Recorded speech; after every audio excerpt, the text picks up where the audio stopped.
Alors, avant de présenter mes vœux, comme il est de tradition, comme l'a dit Nicolas, à vous, chers volontaires, mais surtout les vœux à la France, et le faire en toute cohérence, il me faut au préalable revenir un peu sur l'année écoulée, et peut-être un peu plus, pour en présenter les points marquants qui conditionnent finalement nos souhaits.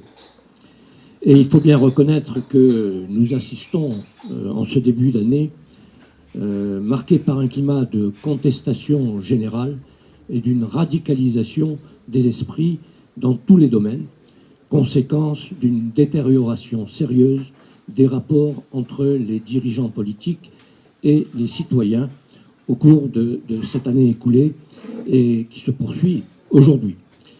Alors, le décalage entre les élites et le peuple n'a jamais été aussi flagrant, ni aussi grave pour les conséquences dramatiques qu'il alimente et qui ne manqueront malheureusement pas de se produire. En effet, pour une bonne partie des responsables politiques qui ont dirigé ou qui dirigent le pays aujourd'hui, ainsi que des élus appartenant à cette nouvelle vague, cette nouvelle génération de députés amateurs, pour la plupart nourris à l'école de la repentance et de la haine de soi, l'immigration extra-européenne de peuplement qui tend vers le remplacement de peuples autochtones constitue un fantasme. Il considère en effet que ceux qui l'évoquent sont des gens d'extrême droite ou des xénophobes ou des racistes. Pour eux, l'immigration dénoncée aujourd'hui par de nombreux Français n'a commencé, si on veut bien, qu'en 2015, avec ce que certains osent appeler l'invasion migratoire, déclenchée, peut-être faut-il le leur rappeler, par l'ennemi, c'est-à-dire l'État islamique. Et ils oublient que pendant presque 5 décennies, maintenant, leurs prédécesseurs ont laissé faire en matière d'immigration légale et illégale, ce qui a conduit à une situation dramatique qu'ils ne veulent pas voir malgré cette criante réalité avec la sécession de parties importantes de notre territoire, ces fameux territoires perdus de la République. Alors, devant l'évidence des drames qui se préparent, car cette immigration extra-européenne de masse constitue bien une menace, elle est incompatible avec nos valeurs et notre mode de vie, elle refuse de s'intégrer à la communauté nationale et veut imposer son idéologie. Eh bien, le pouvoir en place non seulement s'accroche à ses privilèges, mais refuse obstinément de voir la gravité de la situation générale et notamment du conflictuel remplacement de populations ainsi que la fin d'un système politique de plus en plus autoritaire auquel les Français ne se reconnaissent plus. Cette obstination, cet aveuglement face aux nombreux signaux d'alarme ne peuvent que mener au désastre pour la France et au naufrage pour le pouvoir politique.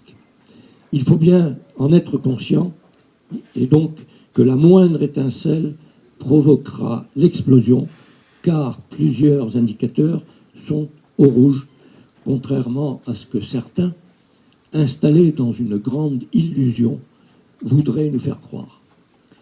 En effet, je vais essayer de le montrer en abordant plusieurs domaines. Sur le plan économique, tout d'abord, c'est l'oligarchie financière apatride qui règne et le pouvoir cherche à diviser profondément la nation pour atteindre ses objectifs peu compatibles à terme avec le bien commun, c'est-à-dire le bien-être au profit du collectif, au profit du peuple qu'il devrait protéger. Le président de la République n'a en effet pas hésité, par exemple, à créer une discrimination ignoble entre les actifs et les retraités, pénalisant ces derniers avec l'augmentation, comme vous le savez, de la CSG, et la désindexation des retraites sur l'inflation, instaurant mécaniquement une baisse sensible de leur niveau de vie. Mais il l'avait déjà en 2014, plus personne n'en parle, alors ministre de l'économie, mis en œuvre la fiscalisation de la majoration de retraite dont bénéficiaient les retraités ayant élevé 3 enfants ou plus, provoquant là également une augmentation de leur impôt sur le revenu pour ceux qui y sont soumis, et donc une autre baisse de leur niveau de vie. Et aujourd'hui, sa réforme des retraites engagée, au-delà peut-être de la nécessité d'une réflexion, ne vise en fait à terme qu'à réduire sensiblement le niveau des pensions des futurs retraités. Quant à la réforme de l'assurance chômage, son but est de faire baisser les chiffres officiels du chômage par l'exclusion forcée d'une partie des bénéficiaires du système de protection. Son objectif masqué n'est pas de réformer la France, mais de la transformer. Et cette transformation tend vers l'ubérisation de la société, vers une précarisation de plus en plus importante d'une partie de la société, vers la mise en danger de notre système de protection sociale, en fait vers une inversion du progrès social qui a été conduit jusqu'ici. Et pour y parvenir, le pouvoir n'hésite pas à utiliser cette invasion ou cette submersion migratoire comme levier pour satisfaire les objectifs de la mondialisation dans son aspect le plus hideux, la création de l'homme nouveau, interchangeable, quitte à remplacer son propre peuple, guidé uniquement pour des raisons économiques et financières, au profit de l'oligarchie financière. Il n'a manifestement pas tiré les enseignements ni pris réellement la mesure de la révolte des Gilets jaunes qu'il croit éteinte et cache aux Français, et il faut bien le dire haut et fort, il cache l'explosion des dépenses, je dis bien l'explosion des dépenses liées à cette immigration de masse, à cette invasion migratoire qui mène au chaos. Donc, vous le constatez, la situation dans ce domaine est explosive.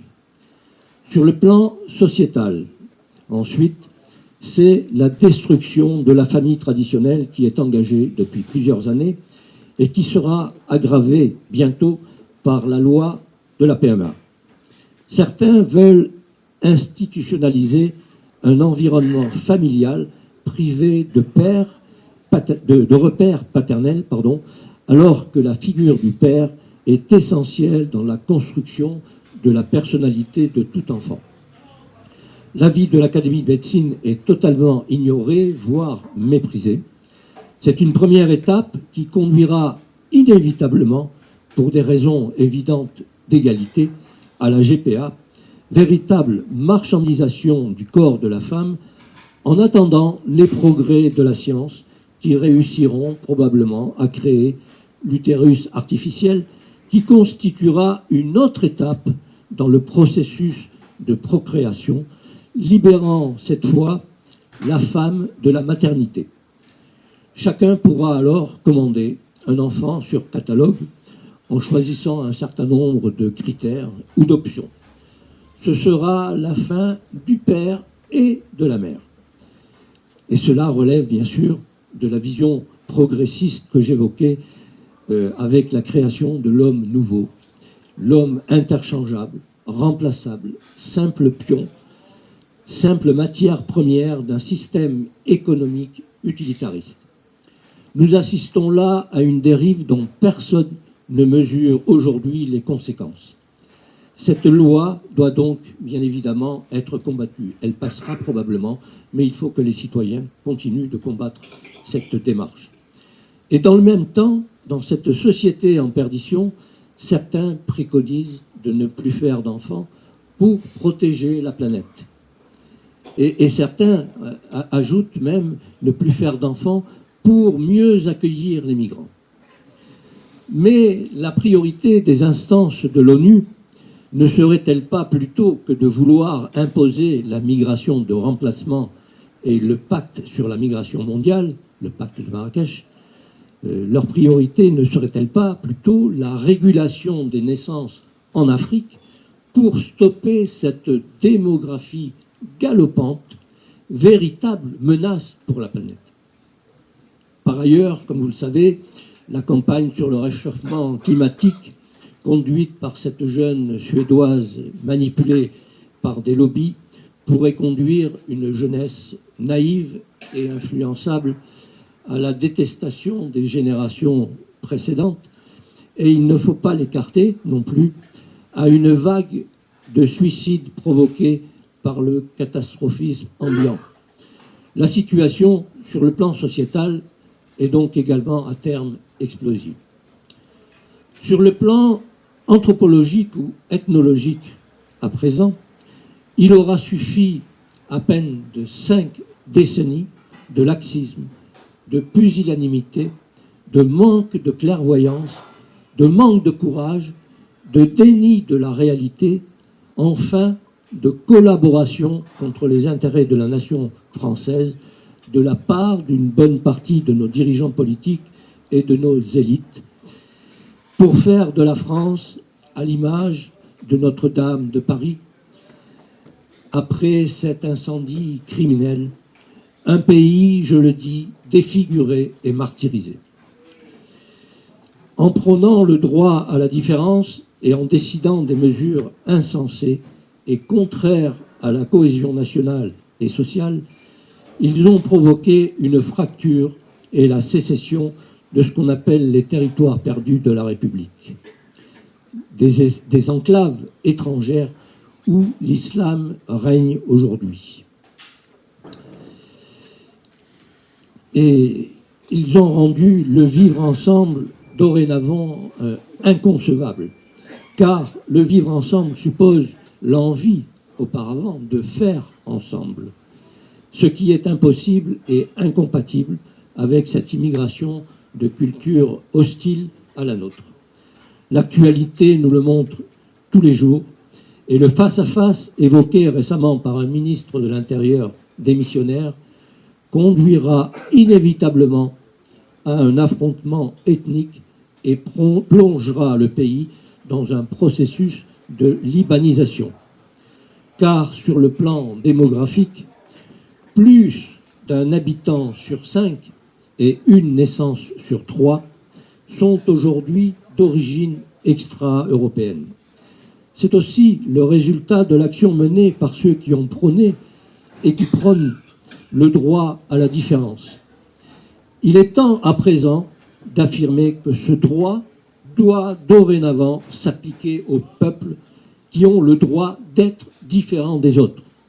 C'est précisément ce qui fait leur identité. Il faut donc défendre aujourd'hui le droit de notre peuple à la différence. La France, ce n'est pas le Maghreb, ce n'est pas l'Afrique, c'est la France. La France, et il en est d'ailleurs de même pour l'Europe, c'est ce qui a fait la richesse de l'humanité jusqu'à présent. Il faut donc stopper cette immigration extra-européenne de culture islamique et même en inverser le flux par une politique de remigration ou de rapatriement, comme vous voulez, une politique raisonnée mais ferme. Alors, les déclarations, les propos, les discours qui dénoncent ce laxisme, voire cet accompagnement de l'islamisation criminelle de la France, contre la volonté des Français d'ailleurs, méprisés et jamais consultés, seraient, selon certains, nauséabonds. Mais n'est-ce pas au contraire se laisser faire, voire cet accompagnement du remplacement de peuple qui est nauséabond, révoltant et à vomir? Nos dirigeants sont-ils conscients que, sur le plan démographique, une arme redoutable, comme cela vient d'être dit, plus d'un habitant sur 5 et une naissance sur 3 sur notre territoire sont déjà d'origine extra-européenne. C'est cette ignominie qu'il faut stopper. C'est cette ignominie qui est à vomir. Car ce remplacement de peuple en cours n'est pas une théorie ou une idéologie, comme certains veulent le faire croire. Ce n'est qu'un constat.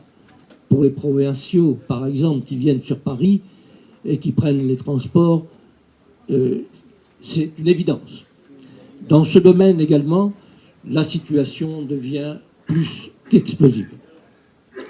Alors, sur le plan de l'éthique ou de la morale, le constat est effarant, sidérant et choquant, en particulier pour qui a servi l'État et la nation sous l'uniforme, et donc attaché au règlement et à l'image sacralisée du chef.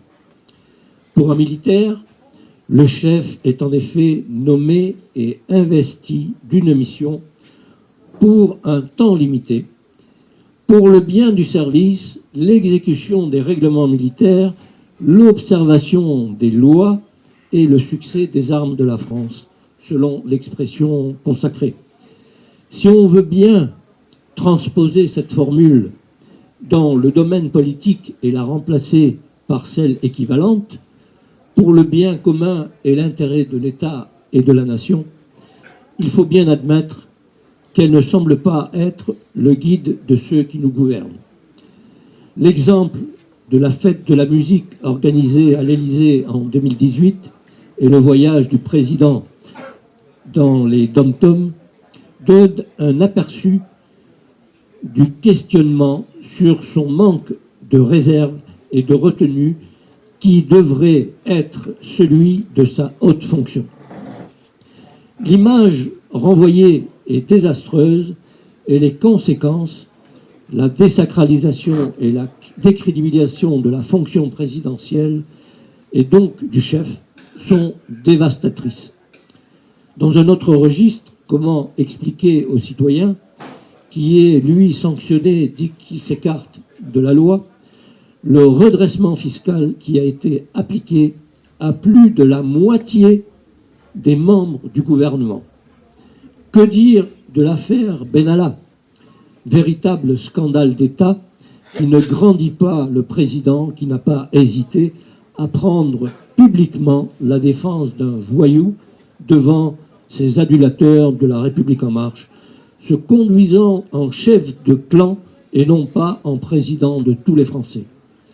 Mais cette dérive partisane n'est-elle pas devenue une habitude, puisque pour les élections européennes récentes, il s'est conduit en chef de parti, manquant à son devoir de réserve, alors qu'il est le garant de la Constitution. Par ailleurs, le président a-t-il pris la mesure de la colère et de la révolte exprimée par les Gilets jaunes qu'il croit à présent écartés? Et que penser du grand débat national? Véritable imposture démocratique, puisqu'il en a écarté les sujets qui fâchent et s'en est servi pour discréditer les Gilets jaunes et pour délivrer sa propagande. Je ne reviendrai pas sur les circonstances et les démissions du chef d'état-major des armées, le général de Villiers. Chacun a pu suivre cette affaire et on a pu écrire beaucoup. Et puis, il y a la volonté de faire taire, je dis bien de faire taire, les patriotes et notamment les lanceurs d'alerte, parce qu'ils dénoncent les menaces qui pèsent sur l'avenir et l'unité de la nation. On a eu la condamnation des jeunes identitaires, le procès est renvoyé en appel, mais bon, il risque quand même de la prison. Des menaces de sanctions à l'égard de généraux également, vous avez suivi cette affaire. Lynchage et ouverture d'une enquête dans le cas Zemmour, chacun s'en souvient. Donc, celui qui dit la vérité, aujourd'hui, doit être exécuté. On le constate, cette désacralisation, décrédibilisation de la fonction du chef ne peut être que source de perte de confiance des citoyens, de frustration, de colère. Il serait donc imprudent de croire que ce sujet est secondaire. Il peut être également explosif.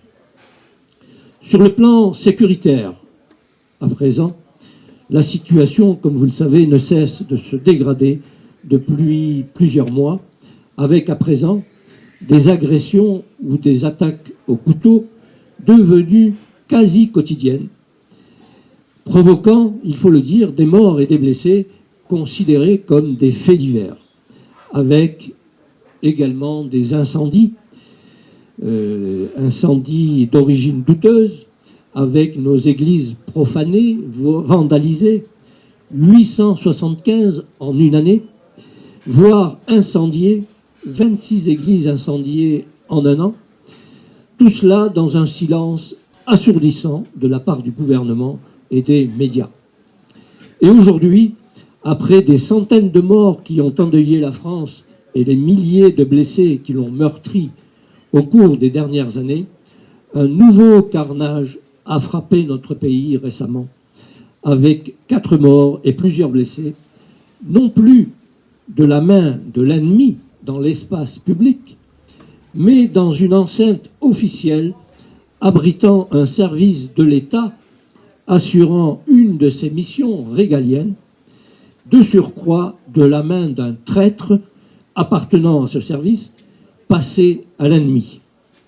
Cette fois, la mort est venue de l'intérieur. Alors, au-delà des polémiques stériles habituelles et des débats politiciens traditionnels, et alors que nous sommes en guerre, nos dirigeants politiques qui savent que l'ennemi utilise le terrorisme comme instrument de déstabilisation ne peuvent plus se défausser et s'abriter derrière des déclarations. Ils doivent prendre des décisions désagréables dans l'intérêt de l'État et de la nation, débouchant sur des actions coercitives s'ils veulent vraiment empêcher cette guerre sur le territoire national, cette guerre vers laquelle nous nous engageons inexorablement. Et s'ils n'en sont pas capables, eh bien, ils doivent laisser leur place. D'autant que le débat et la situation semblent échapper au président de la République qui a exprimé récemment lui-même sa crainte d'une guerre civile. Cette révélation par un collaborateur du président démontre son absence de clairvoyance, son incapacité à appréhender la réalité de la situation qui se traduit par son hésitation à décider dans des moments difficiles. Il a pourtant bénéficié de l'expérience de son prédécesseur qui, dans ses confessions à 2 journalistes du Monde, évoquait une situation grave conduisant à la partition du territoire, sans oublier l'avertissement de son ministre de l'Intérieur démissionnaire, prédisant d'ici peu le face-à-face. Il faut bien reconnaître que la crainte de l'accusation d'islamophobie empêche la classe politique, et en particulier ceux qui dirigent le pays, d'agir dans l'intérêt des Français et notamment de leur sécurité. Cela dit, ils ne connaissent pas l'islam, qu'ils prennent pour une religion comme une autre. Or, l'islamophobie n'est que la conséquence logique de la teneur des textes fondateurs de l'islam et les carnages que leur application radicale produit à travers le monde. En refusant de nommer l'ennemi, les responsables politiques commettent une lourde faute et mettent en danger la vie des citoyens. Le déni de réalité dont se rend coupable l'État est grave et criminel. Et cet ennemi est à présent, non plus seulement sur le territoire, mais au cœur même de l'État, dans nos institutions, dans nos services publics, dans nos transports, dans notre police, dans nos armées. Depuis des années, l'ennemi déroule son plan sans être inquiété, simplement en se servant de notre démocratie et en appliquant la stratégie adoptée en 2000 à Doha par l'OCI, l'Organisation de coopération islamique, cette stratégie culturelle islamique hors des pays islamiques. Notre pays est gangréné de l'intérieur et nos dirigeants, au lieu de prendre conscience de la menace et de la contrer ou de la corriger, ils accompagnent cette islamisation criminelle de la France. La situation est donc extrêmement grave, et si la 5e colonne a facilité le carnage du 13 novembre 2015, la tuerie de la préfecture de police confirme l'existence d'un ennemi intérieur prêt à passer à l'action. Il n'y a plus de frontière entre l'ennemi et l'ennemi intérieur. En niant la menace et son caractère religieux dont se réclament les djihadistes, les responsables politiques trahissent leur mission de protection des Français et l'avenir de la nation qui devrait être leur priorité. Nos concitoyens doivent prendre conscience que nous sommes dorénavant face à une guerre menée au nom de l'islam par les soldats d'Allah. Il faut donc s'y préparer. Nous sommes prévenus. Et j'irai peut-être plus loin, j'aurais tendance à dire que résister à l'islam doit devenir un acte patriotique. Et pour confirmer cette menace, il suffit de se référer à l'étude de l'Institut Montaigne publiée en septembre 2016. Cette étude révèle la radicalisation et l'affirmation de la primauté de la loi coranique, c'est-à-dire la loi islamique, donc la charia, sur la loi de la République pour près de 30% des musulmans dans notre pays. Et ces derniers considèrent leur religion comme un outil de rébellion contre la société française et contre l'Occident en général. Si on estime à 10 millions, chiffre tout à fait réaliste, le nombre de musulmans présents dans notre pays, eh bien cela représente tout de même 3 millions de musulmans radicalisés qui ont décidé de combattre nos lois, nos valeurs, nos principes de vie et qui peuvent basculer rapidement dans la violence. On ne peut donc que s'étonner et même être scandalisé d'un tel aveuglement, d'un tel laisser-faire de nos gouvernants qui mettent la vie des Français en danger. Dans ce domaine sécuritaire, la situation est donc plus qu'explosive et la moindre étincelle peut provoquer l'embrasement.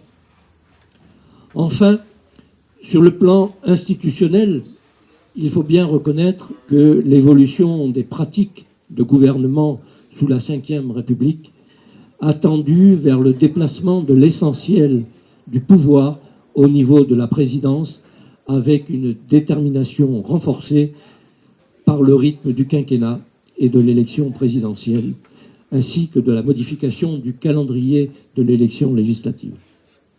La mise en place du quinquennat a conduit à ce que le président s'affranchisse de son rôle d'arbitre et du respect même de la Constitution, alors qu'il en est le garant. C'est ainsi que pendant 5 ans, le président peut se comporter en autocrate absolu, en contradiction avec la Constitution de la Ve République, qui le place en arbitre et non en chef de gouvernement et de la majorité parlementaire. La politique, qui devrait être l'art de gérer la cité en assurant la protection à l'extérieur et la concorde à l'intérieur, a donc été habilement détournée de son objet par ceux-là même qui en sont les acteurs et qui ont perverti la pratique de notre Constitution. Cette perversion due au quinquennat a finalement permis de gouverner sans le peuple. Mais cette pratique peut-elle durer longtemps impunément?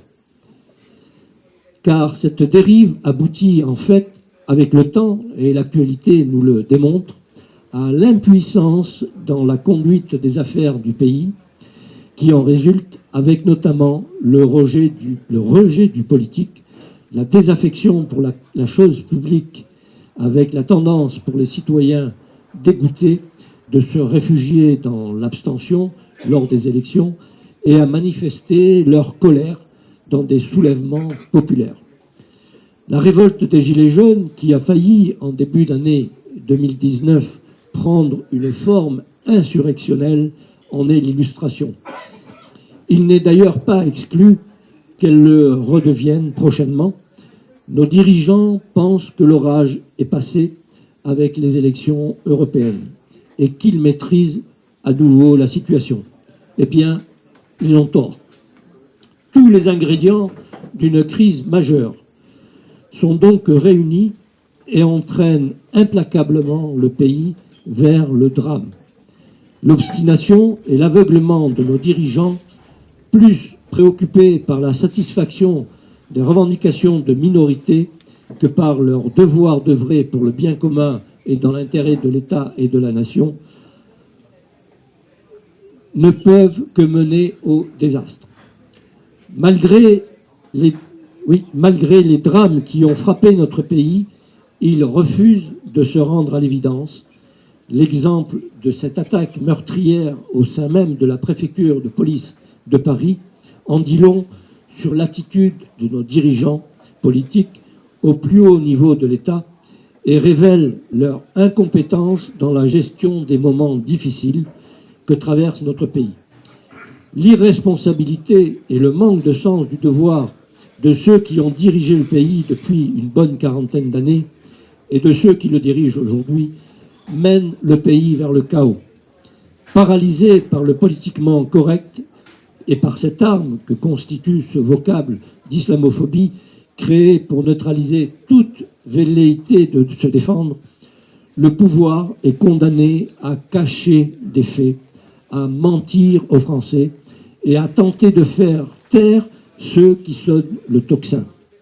Cela aboutit à des drames et le dernier que nous venons de vivre révèle le niveau de noyautage de grands services régaliens de l'État par l'ennemi.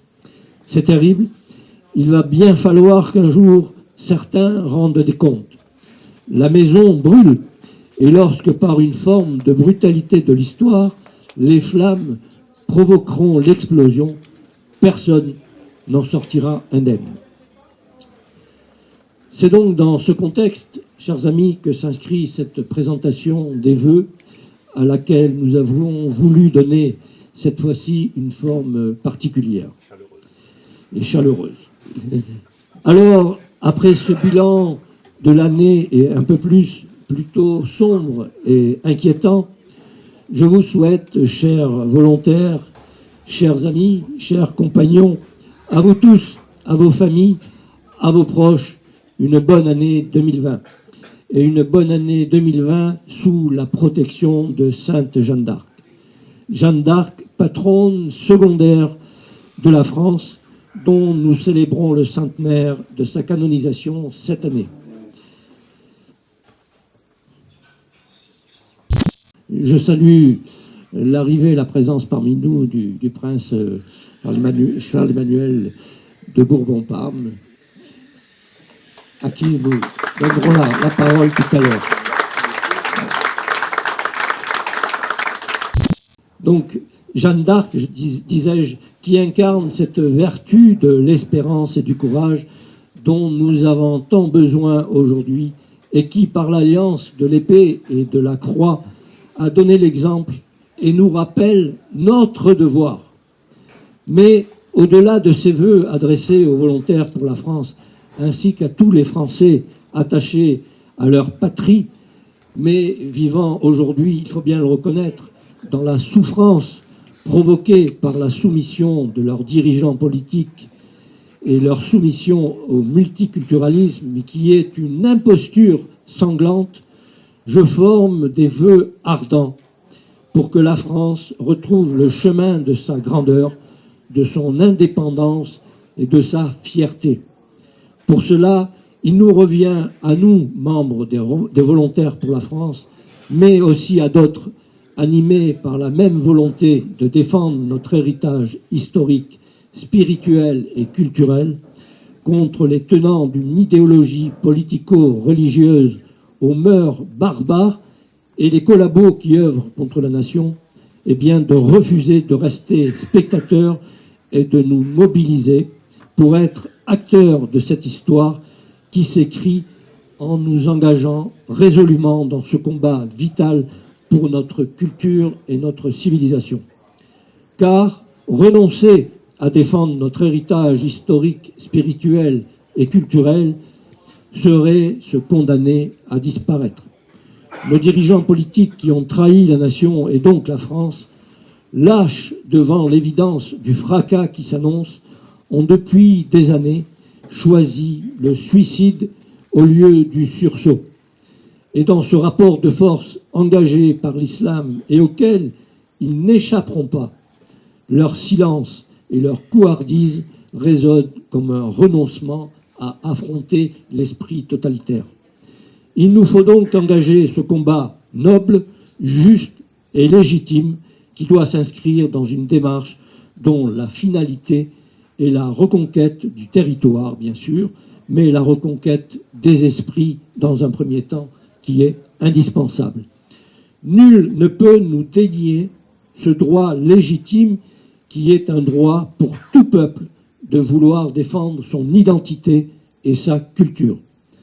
La défense de l'identité n'est pas condamnable, bien au contraire. C'est un droit de l'homme. La défense de notre identité fait partie des droits de l'homme.